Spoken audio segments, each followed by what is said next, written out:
que le Festival d'Avignon off n'a de festival que le nom. C'est un marché. Alors, c'est un marché complètement dérégulé, au profit d'un certain nombre qui sont les loueurs de salles, mais j'attaque les pratiques de certains théâtres. Après, voilà, quelles sont les raisons pour lesquelles un certain nombre de directeurs ou de directrices de théâtre ont décidé de devenir directeurs ou directrices de théâtre? J'espère que c'est pour des raisons artistiques. Quand c'est pas pour des raisons artistiques, je trouve que ça se voit. Et quand ça se voit, c'est pas bon signe.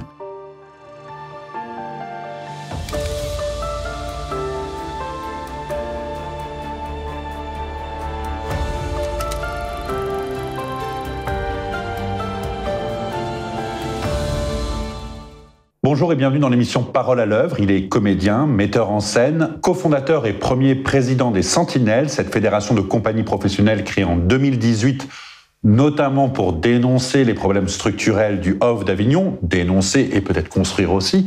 J'accueille avec plaisir aujourd'hui David Natanson. Bonjour. Bonjour Pierre. Merci d'être sur ce plateau. Alors, on va commencer par parler des Sentinelles. On est dans le cadre avignonnais.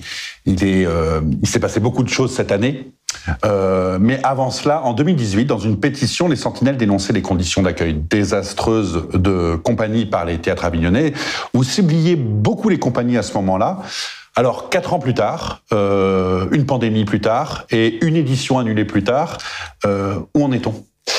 Alors, on en est sur certains aspects au même endroit, au même constat, au même diagnostic, et pas forcément très avancé sur ce qu'on pourrait appeler les conséquences, en tout cas ce qu'on pourrait imaginer comme solution pour sortir de cet état des lieux désastreux dont vous parliez. Non, dans les Sentinelles parlaient dans sa pétition. Dans les Sentinelles.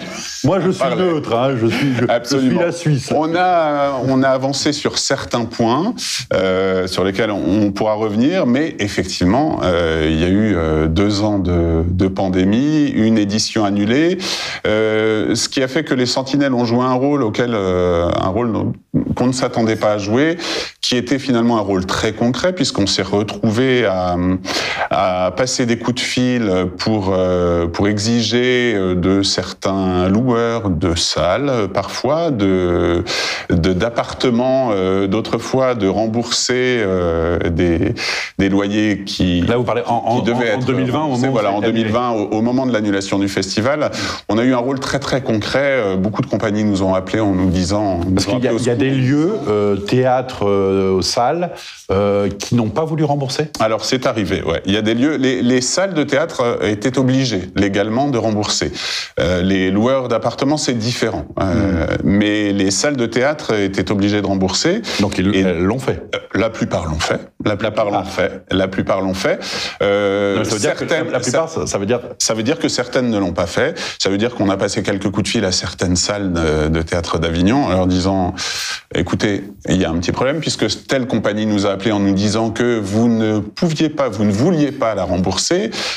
Certains nous ont dit « Mais oui, effectivement, on ne peut pas, on a déjà dépensé l'argent. » Ce qui pose effectivement des problèmes d'organisation, des problèmes structurels, puisque cet argent n'est pas censé être dépensé en amont, par exemple pour l'entretien du théâtre, ce qui est tout à fait bien d'entretenir son théâtre, mais pas forcément au détriment des compagnies.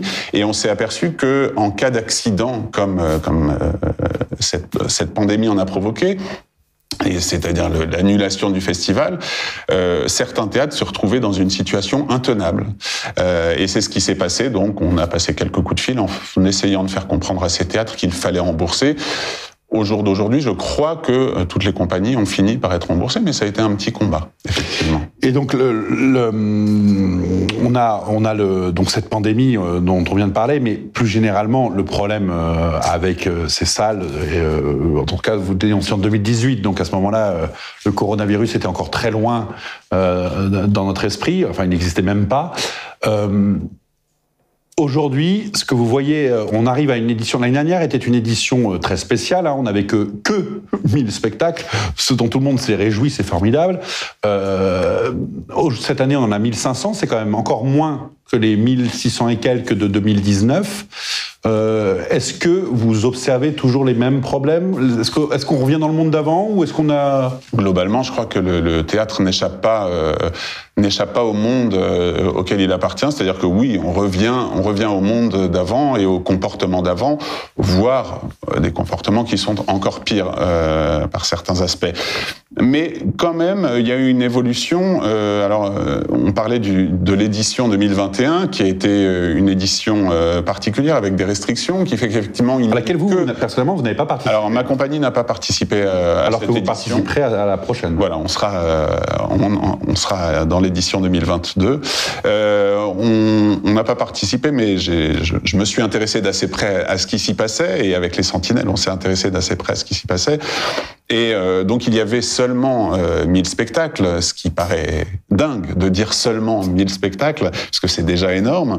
Et finalement, on s'est dit que peut-être que cette année un peu particulière, avec ces restrictions, avec moins de créneaux dans chaque salle, moins de spectacles dans chaque salle, c'était peut-être un modèle dont il fallait s'inspirer pour imaginer la suite, puisque moins de spectacles dans chaque salle, ça veut aussi dire plus de temps pour se préparer. Ça veut dire des conditions artistiques qui sont, au tout départ, les conditions pour lesquelles nous, aux Sentinelles, nous sommes battus et nous nous battons toujours. Bien sûr, on parle d'argent parce que l'aspect financier est très très important au Festival d'Avignon et dans le théâtre en général. Mais ce qu'on a défendu et ce qu'on continue à défendre sont des conditions artistiques que l'on estimait effectivement déplorables et qui le sont encore par certains aspects.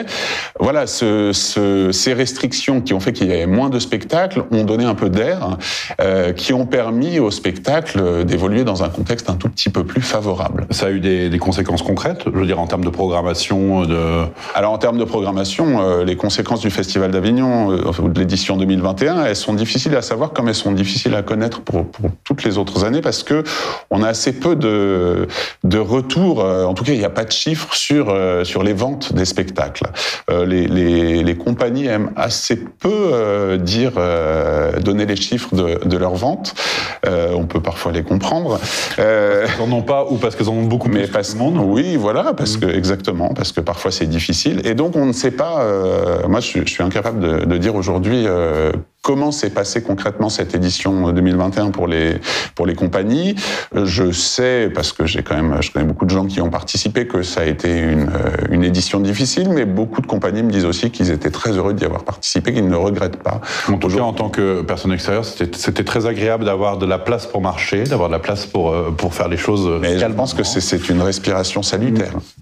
Avant d'aborder donc ce qui s'est passé cette année, notamment dans les modifications d'AFSC, l'association Avignon Festival et compagnie, j'ai reçu sur le plateau il y a quelques jours Harold David, qui est le nouveau coprésident côté théâtre. Je voudrais parler des compagnies et d'un questionnement que j'ai dans une interview que nous avions fait ensemble à l'époque. C'était un débat contradictoire avec Laurent Rochu, le directeur de la Factory, un des théâtres d'Avignon. Vous expliquiez que pour les compagnies, Avignon c'était un peu le miroir aux Alouettes. J'explique, c'est-à-dire que, en tout cas, j'explique le paradoxe qui moi me surprend, c'est que toutes les compagnies, beaucoup de compagnies, énormément de compagnies veulent être à Avignon, sauf que, parce que c'est là où se trouvent les journalistes, les programmateurs, c'est vrai. Moi, en tant que journaliste, je m'y rends, et je ne suis évidemment pas le seul, parce qu'il y a ne serait-ce que le Festival d'Avignon. Mais en même temps, en termes de programmation, finalement, on dit que les programmateurs ont moins d'argent, viennent moins longtemps. Alors ça, c'est des choses qui n'ont jamais été chiffrées, mais ça se dit. Et en fait, au final, la programmation, ça n'apporte peu, les compagnies se ruinent, et je ne peux pas m'empêcher de mettre ça en parallèle avec le récent rapport en mai dernier, le 29 mai dernier, la Cour des comptes fait son rapport. Alors là, on parle de spectacles subventionnés, le bilan est catastrophique, on parle de 3,7%, alors je cite de mémoire, 3,7% de spectacles représentés pour une création. Donc, c'est-à-dire, on crée, et on a 3,7 représentations dans les CDN, c'est-à-dire dans les centres dramatiques nationaux, très subventionnés, très aidés. Pour les scènes nationales, ça tombe à 2,4, je crois. Ouais. Dans le privé, on obéit à peu près à ce même ordre logique. Évidemment, il y a des disparités très grandes.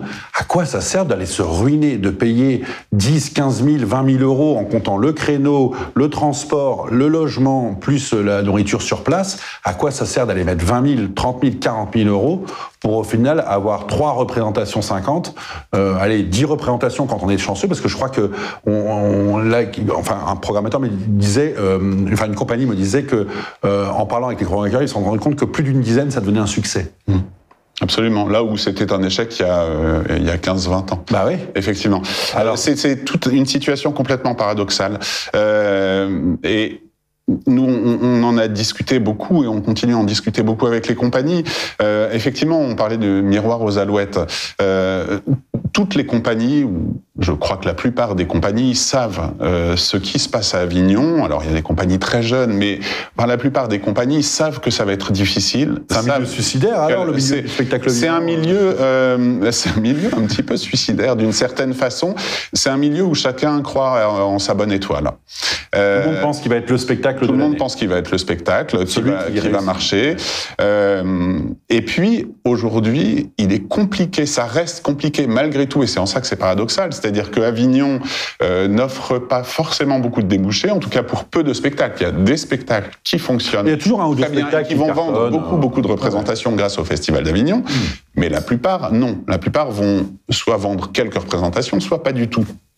Mais ça reste compliqué de ne pas aller à Avignon. C'est-à-dire qu'on n'est pas sûr de vendre son spectacle à Avignon, mais on est sûr de ne pas le vendre si on n'y va pas. Donc, pour l'instant, les compagnies... Entre l'échec assuré et l'échec probable, voilà, exactement. Totalement... Il y a une probabilité que peut-être, sur un malentendu, ça puisse se faire.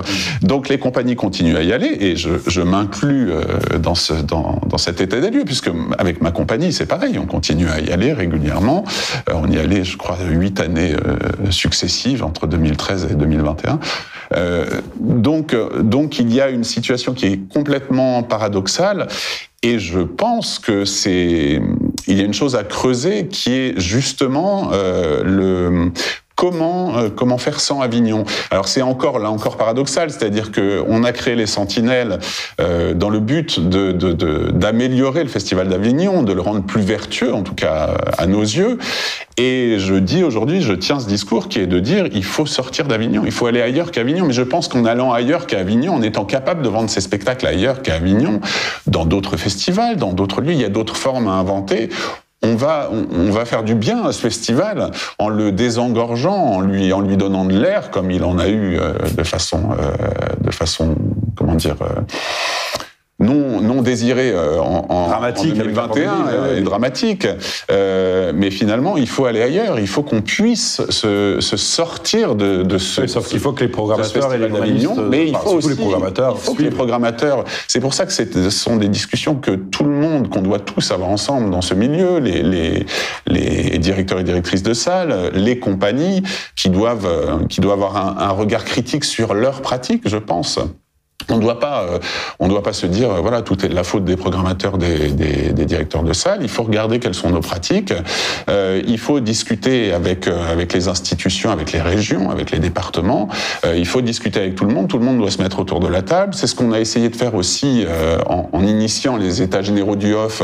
Alors, ça concernait Avignon, mais on a essayé de mettre tout le monde autour de la table et finalement d'avoir des discussions où chacun est conscient des contraintes et des intérêts des autres et où on peut discuter, on peut essayer d'améliorer les choses et on peut essayer d'inventer.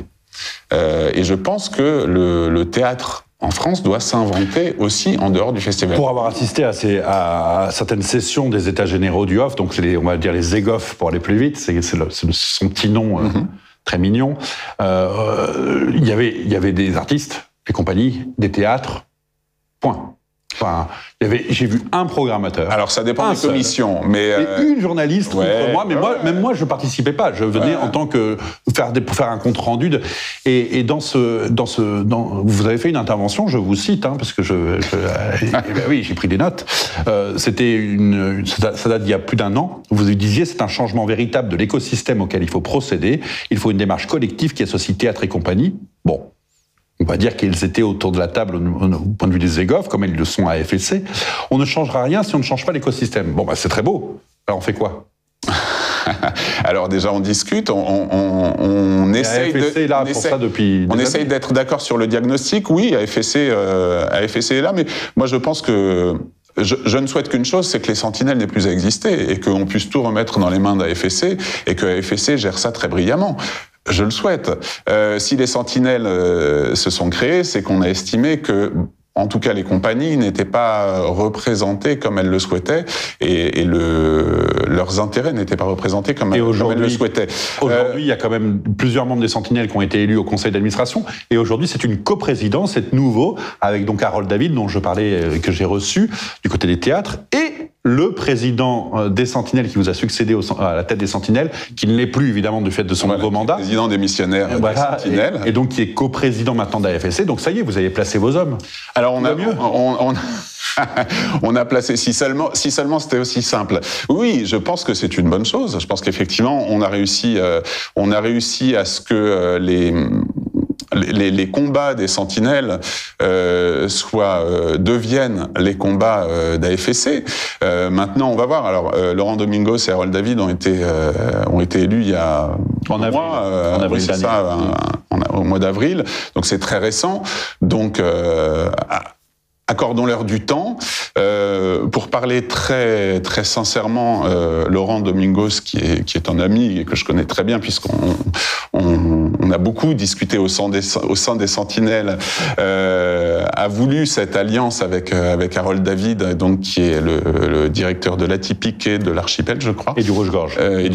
Il a trois théâtres à Avignon, qui est une association entre donc un membre des Sentinelles et un membre de la Fédération des théâtres indépendants d'Avignon, la FTIA. Lui aussi démissionnaire maintenant. Voilà, qui me semblait pour le moins, et là je parle à titre personnel, qui me semblait pour le moins incongru.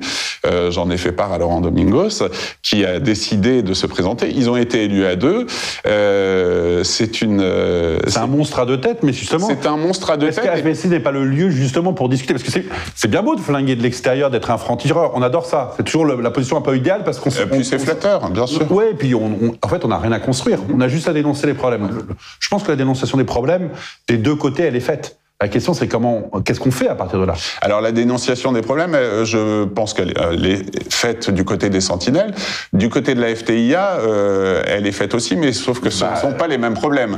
Ce ne sont pas les mêmes intérêts. C'est tout l'enjeu d'AFSC. Ce qui fait que, effectivement, je trouvais cette association pour le moins incongrue. En même temps, je fais entièrement confiance à Laurent Domingos pour en tout cas tenter de mener à bien toutes les idées qu'il a, et il en a beaucoup, et il a une force de travail monumentale, donc je lui fais absolument confiance là-dessus, et pour amener Harold David et puis toute l'association AFSC, dont je fais partie, mais j'appartiens absolument pas au conseil d'administration, pour l'amener vers des choses qui vont correspondre aux idéaux de la FTIA, pourquoi pas, et aux idéaux des Sentinelles. Et alors concrètement, en général, qu'est-ce que vous aimeriez mettre en place là Alors il va y avoir une réunion. Vous avez un quinquennat là maintenant devant vous. Alors moi, si j'avais un mandat de 5 ans, je pense qu'il faudrait améliorer déjà les conditions dans lesquelles se jouent les conditions artistiques, c'est-à-dire une chose qu'on a dite depuis le début, et là ce sont des choses très concrètes, c'est moins de créneaux dans une salle.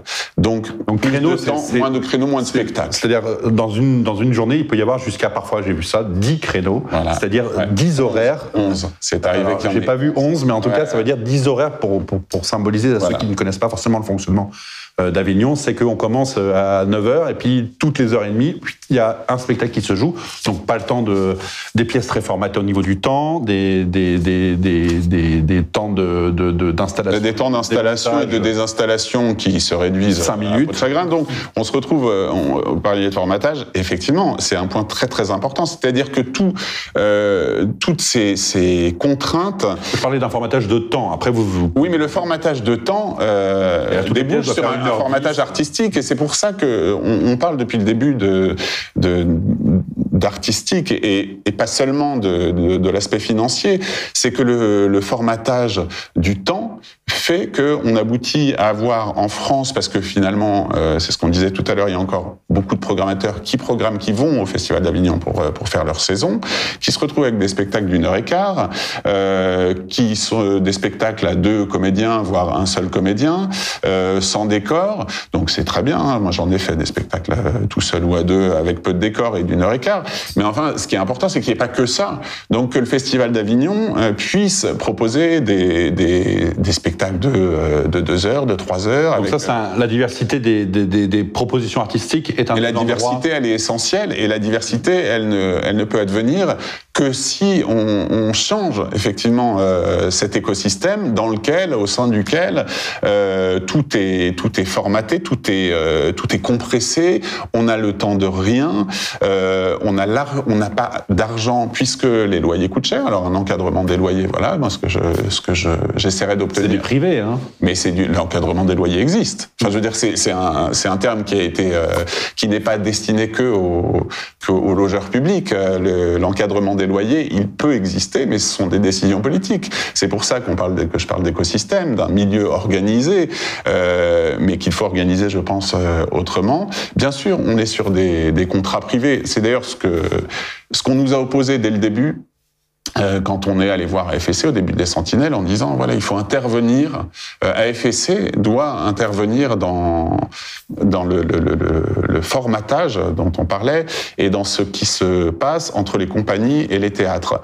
Et l'argument du président d'alors d'AFSC était de dire mais et c'est un argument qu'on peut entendre, hein, qui est recevable, ce sont des contrats d'ordre privé de gré à gré, donc nous, association AFSC, on ne peut pas intervenir. Alors effectivement, nous, notre discours c'est intéressant parce que Harold David était plutôt en train de dire AFSC c'est approprier des droits régaliens. Et vous voulez presque donner à AFSC d'autres droits régaliens, c'est-à-dire... Oui, c'est sûrement une chose sur laquelle nous ne sommes pas d'accord. Effectivement. Alors, je pense, j'essaye de ne pas trahir la pensée de la FTIA et d'Harold David. Il n'est pas là pour me démentir, mais il le fera. Un jour, il le fera par ailleurs.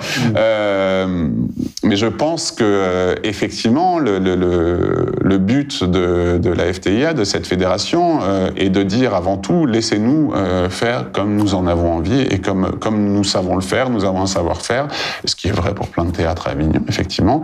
Laissez-nous gérer ça. Alors, qu'est-ce que devient AFSC ? Alors, on va voir, puisque Harold David, qui était le président de la FTIA, est le nouveau coprésident de la AFSC, donc j'attends de voir, effectivement, qu'est-ce que AFSC va devenir si AFSC, finalement, laisse les théâtres complètement gérer leur festival off. Donc, à quoi va servir AFSC ? Est-ce que AFSC est juste un lieu d'enregistrement de... C'est tout l'enjeu du label, de pouvoir déterminer, dans une collégialité qui inclut les compagnies, une direction commune sur la façon de gérer les choses, d'accueillir les compagnies, de louer des créneaux. Alors après, ça n'influera peut-être pas sur le nombre de créneaux, mais alors c'est une chose parmi d'autres, mais en tout cas l'enjeu du label, je pense, est effectivement un enjeu régalien. C'est-à-dire qu'il faut, je pense qu'on ne peut pas faire l'économie de la régulation de ce qui se passe. Il s'agit pas d'imposer tout par le haut. Et puis AFSC, c'est une association, donc effectivement c'est par la collégialité, par la collectivité qu'on arrive à... C'est une association de coordination, c'est pas une association de direction. Oui, mais il n'y a pas de direction. Parce qu'on en revient toujours à cette problématique qui est que le Festival d'Avignon off n'a de festival que le nom. Ça n'est pas un festival, c'est un marché. C'est un marché. Alors, c'est un marché complètement dérégulé, au profit d'un certain nombre qui sont les loueurs de salles, et qui fait qui est la raison pour laquelle on a créé les Sentinelles, pour rééquilibrer. Et ma dernière question, c'est-à-dire que c'est bien beau d'attaquer les théâtres, mais du côté des compagnies, il n'y a pas un travail à faire quand même, parce que combien de compagnies viennent à Avignon sans y être vraiment préparées ? Alors, je pense d'une part... Ça permettrait aussi de réguler le nombre qui viennent. Absolument. Mais absolument. Et c'est pour ça que j'ai dit tout à l'heure, si vous m'avez bien écouté, que les compagnies devaient revenir et analyser leurs propres pratiques. Je pense que c'est effectivement essentiel. Les Sentinelles font un travail là-dessus. Et on essaye de le faire, et en informant déjà. C'est-à-dire que les jeunes compagnies, là, moi, de façon très concrète, ça c'est une chose qui a été initiée par les EGOF, les États généraux du Off, ma compagnie, la compagnie Les Ailes de Clarence, parraine une jeune compagnie. Et parrainer cette compagnie, ça veut dire être là pour informer, pour donner des tuyaux, pour aider de temps en temps. Voilà, la directrice artistique de la compagnie sait qu'elle peut m'appeler, me demander, parce que c'est pas que je sais plus de choses qu'elle, j'ai juste un tout petit peu plus d'expérience concernant le Festival d'Avignon. Bon, cette information-là, ces informations-là qu'on délivre aux jeunes compagnies, c'est aussi un moyen d'alerter sur un certain nombre de comportements et de pratiques des compagnies qui sont pas du tout toujours exemplaires, c'est sûr. Enfin, il s'agit pas de dire, et c'est pour ça que je reviens sur le fait d'attaquer les théâtres. Je n'attaque pas les théâtres parce que d'abord il y a plein de théâtres à Avignon qui ont des pratiques absolument formidables. Plein, non, j'exagère, mais enfin il y en a. Mais j'attaque les pratiques de certains théâtres. Après, voilà, quelles sont les raisons pour lesquelles un certain nombre de directeurs ou de directrices de théâtre ont décidé de devenir directeur ou directrice de théâtre? J'espère que c'est pour des raisons artistiques. Quand c'est pas pour des raisons artistiques, je trouve que ça se voit.